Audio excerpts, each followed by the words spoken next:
आपल्याला कल्पना आहे की 2019 साली देखील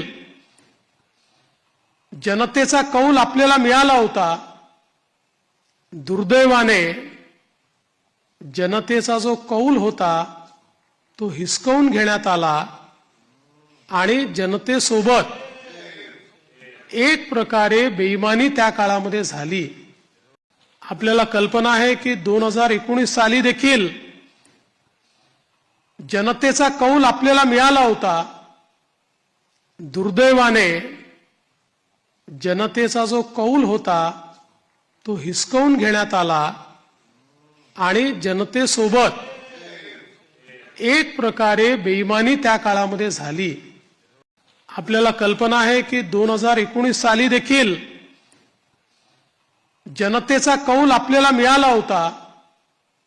दुर्दैवाने जनतेचा जो कौल होता